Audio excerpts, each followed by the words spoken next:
Waalaikumsalam warahmatullahi wabarakatuh. Yang terhormat Ibu Selvina Dorambi selaku dosen pemangku mata kuliah biologinya dan teman-teman sekalian yang dapat hadir di kelas ini. Kami dari mahasiswa program studi pendidikan biologi Fakultas Keguruan dan Ilmu Pendidikan. Nah, pada kesempatan kali ini kami akan membahas hasil kerja kelompok kami yang berjudul struktur DNA dan RNA. Oke, saya perkenalkan dulu, nama saya Nurul Pakai selaku moderator, dan ketiga teman saya ini akan membawakan materi. Pertama, Abdullah bin Nasir, dan yang kedua Siti Aisyah Menira, dan yang ketiga Tania Nur Arsita. Oke, pada materi pertama saya persilakan. DNA, dioksiribonukleat. DNA atau bahasa gen di dalam inti sel. DNA merupakan molekul polinukleotida yang membawa materi genetik dari generasi ke generasi berikutnya. Ditemukan di inti kloroplas dan mitokondria. Terdiri dari rantai polinukleotida panjang dan bersilin ganda double helix.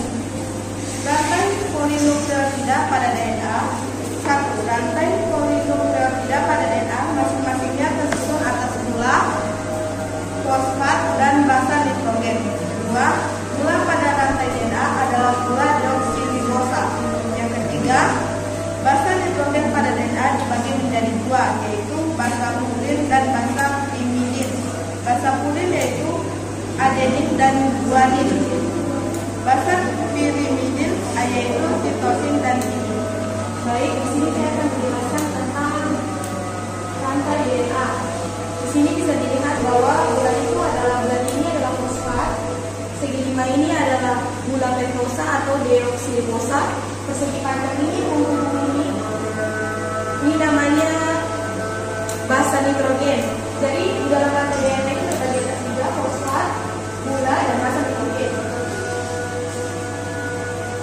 Basa nitrogen itu terbagi jadi dua lagi, yaitu basa purin dan basa pyrimidin. Basa purin itu terbagi jadi dua, adenin dan guanin. Basa pyrimidin itu terbagi jadi dua lagi, sitosin dan timin. Di sini bisa dilihat ada dua gambar. Yang atas ini nukleosida. Kalau yang bawah ini adalah nukleotida.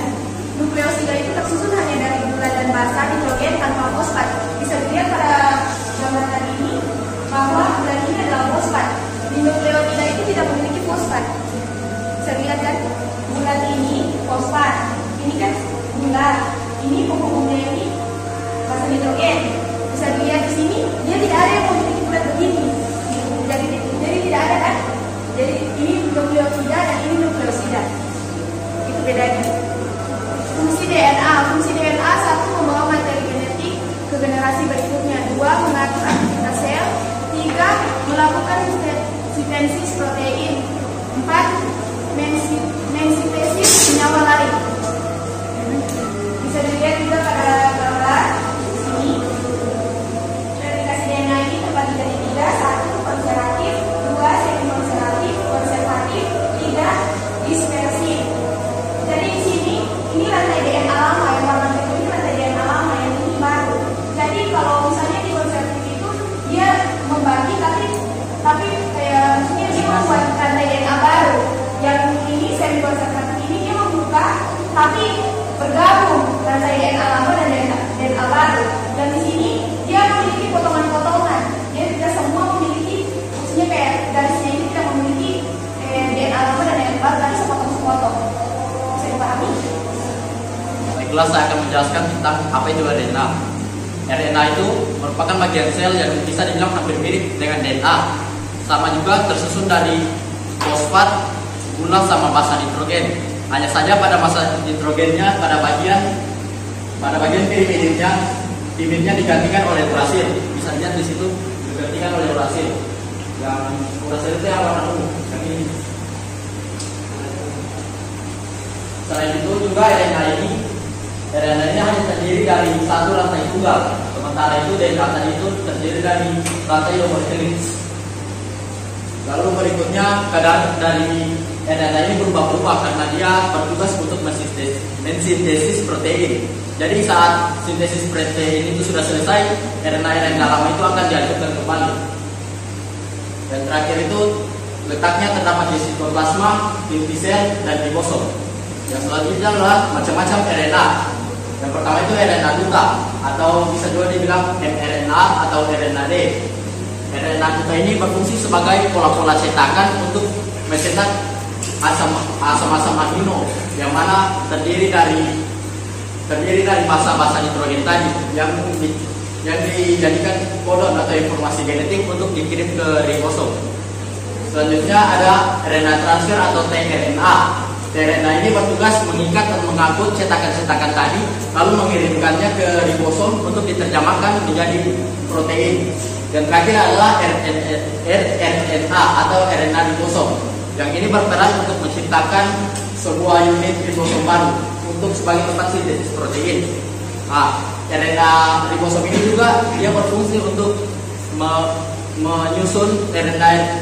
menyusun asam amino dikirimkan oleh RNA transfer untuk menjadi protein. Terakhir adalah perbedaan DNA dan RNA. Yang pertama itu ada di jenis gulanya. Bisa dilihat pada DNA jenis gulanya merupakan gula deoksiribosa, sementara di RNA merupakan gula ribosa. Yang berikutnya adalah jumlah rantainya. Pada DNA jumlah rantainya merupakan double helix, sementara di RNA merupakan rantai tunggal. Yang terakhir, yang berikutnya basa nitrogen. Pada basa nitrogen itu bagian perimetrinnya itu dia timin, sementara di RNA digantikan oleh urasil. Yang selanjutnya adalah tempat DNA terdapat di sel, kloroplas, dan mitokondria, sementara RNA berada di sitoplasma, inti sel, mitokondria, dan kloroplas. Yang berikutnya adalah DNA bagian kadarnya. Kadar DNA itu tidak berubah-ubah karena dia itu mengangkut peran penting yang mana mengangkut informasi genetik untuk diteruskan ke generasi selanjutnya. Sementara RNA berubah-berubah kadarnya karena dia hanya bertugas untuk mensintesis protein. Dan terakhir itu fungsinya. Fungsi dari DNA, hereditas, dan sintesis protein sebagai arsiteknya. Sementara RNA hanya bertugas sebagai sintesis protein. Sekian, selesai. Bisa dikit